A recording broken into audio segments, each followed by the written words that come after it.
గురజాల నియోజకవర్గం దాచేపల్లి మండలం నడికుడిలో త్రాగునీరు కోసం కాలనీ వాసులు రోడ్డెక్కారు. త్రాగునీరు కోసం ఎన్నిసార్లు ప్రభుత్వానికి మొరపెట్టుకున్నా కానీ నీరు ఇవ్వడం లేదని బిందెలతో రోడ్డెక్కిన నడుకుడి 17వ వార్డు కాలనీ వాసులు. దాచేపల్లి పోలీసులు సంఘటన స్థలానికి చేరుకుని ధర్నా నుండి బలవంతంగా లేపిన దాచేపల్లి పోలీసులు త్రాగునీరు ఇచ్చే వరకు ఎన్నిసార్లైనా ధర్నాలు చేస్తామని హెచ్చరించిన కాలనీ వాసులు. నడికుడి గ్రామం ఎస్సీ కాలనీ 17వ వార్డు గత 2 నెలల నుంచి వాటర్ లేక ఇబ్బంది పడుతున్నాము. ఎస్సీ కాలనీ ప్రజల్లో అది మున్సిపల్ చైర్మన్ దృష్టికి తీసుకెళ్ళాము. చేస్తామని చెబుతున్నారు. ఇంతవరకు దాని మీద ఎటువంటి స్పందన లేదు. ప్రజలు ట్యాంకరు టైంకి వస్తుంది కానీ అది ఏ టైంకి వస్తుందో తెలియక ప్రజలు చాలా ఇబ్బంది పడుతున్నారు.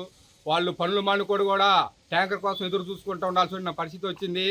అధికారులు అసలు స్పందించట్లేదు. వాళ్ళ దృష్టికి వెళ్ళినా కానీ ప్రజాప్రతినిధులన్నా ఈ అధికార పార్టీకి లెక్కలేదు, ప్రజలన్నా లెక్కలేదు. మరి దుర్మార్గం పరిపాలన అయిపోయింది.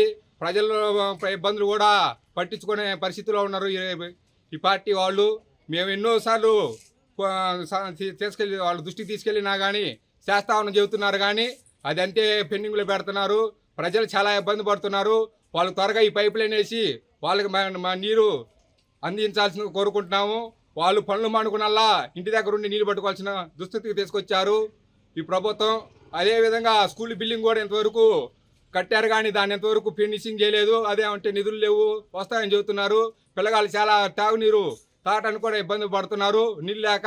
ఆ స్కూల్ బిల్డింగ్ అయితే ఇంతవరకు నాడు నేడు కింద అభివృద్ధి చేస్తున్నామని చెబుతున్నారు కానీ అదంతే పెండింగ్లో ఉంది. ఆ స్కూల్ బిల్డింగ్ కూడా కంప్లీట్ చేయాలని తెలియజేస్తున్నాము. అందరికి నమస్తే అండి. మాది నడికుడి గ్రామం దాచేపల్లి మండలం 17వ వార్డులో ఉన్న ఎస్సీ కాలనీకి 10 ఏళ్లకి గవర్నమెంట్ నీళ్ళు వేయలేక గవర్నమెంట్ దృష్టికి తీసుకెళ్లి పంచాయతీ మున్సిపల్ ఆఫీస్ దగ్గరకు కూడా వెళ్ళి మేము కంప్లైంట్ చేసి లెటర్ రాసి సంతకాలు పెట్టించి గత 4 నెలల నుంచి ఎస్సీలో ఉన్న వెనకబడిన సమాజం అని చెప్పేసి వాళ్ళకి నీళ్లు రాకుండా గవర్నమెంట్ చాలా చిన్న చూపు చూస్తుంది. మేము గత 4 నెలల నుంచి నీళ్ల కోసం పోరాడుతున్నాం. ఎక్కడి నుంచో తీసుకొచ్చుకుంటున్నాం కానీ నీళ్లు మాకు సమృద్ధిగా లేకుండా ఉన్నాయండి. గత నెల నుంచి మేము మున్సిపల్ ఆఫీస్ దగ్గరికి వెళ్ళి పంచాయతీ ఆఫీస్ దగ్గరికి వెళ్ళి కంప్లైంట్ చేస్తున్నా కానీ వేస్తాం వెళ్ళిపోండి అంటున్నారు కానీ ఎవరు మాత్రం మమ్మల్ని పట్టించుకోవట్లేదు. నీళ్లు లేక చాలా ఇబ్బంది పడుతున్నాము. ప్రతిదీ నీళ్లతోటే కూడిన పని కాబట్టి ఏ పని చేయాలన్నా నీళ్లు కావాలి. నీళ్లు లేకుండా ఒక చిన్న ట్యాంకీ పంపించి మేము పంపిస్తున్నాంలే, మేము ప్రజలకు సేవ చేస్తున్నాంలే అనుకుంటున్నారు కానీ ఆ చిన్న ట్యాంకీ ఏ కుటుంబానికి సరిపోదు. కొంతమంది ఉదయాన్నే పనికి వెళ్ళే వాళ్ళు ఉంటారు. వాళ్ళు నీళ్ళు లేక చాలా ఇబ్బంది పడుతున్నారు. ఆ ట్యాంకీ ఎప్పుడో 12ంటికి 1 గంటకు వస్తే పనులు మానుకొని ఉంటే కుటుంబాలు పనికి వెళ్తేనే కుటుంబాలు జరుగుతాయి కాబట్టి ఆ ట్యాంకీ వచ్చిన సమయానికి మేము ఉండలేకపోతున్నాం. మాకు నీళ్ళు కొరత చాలా ఉందని ప్రతిరోజు మేము కంప్లైంట్ ఇస్తున్నా కానీ ఎవరూ పట్టించుకోవట్లేదు. ఏ నాయకులు పట్టించుకోవట్లేదు. దయచేసి మాకు త్వరగా నీళ్లు వేయించాలని మా ఎస్సీల తరపున మా కాలనీ తరపున తొందరగా నీళ్లు వేయించాలని కోరుకుంటున్నాము.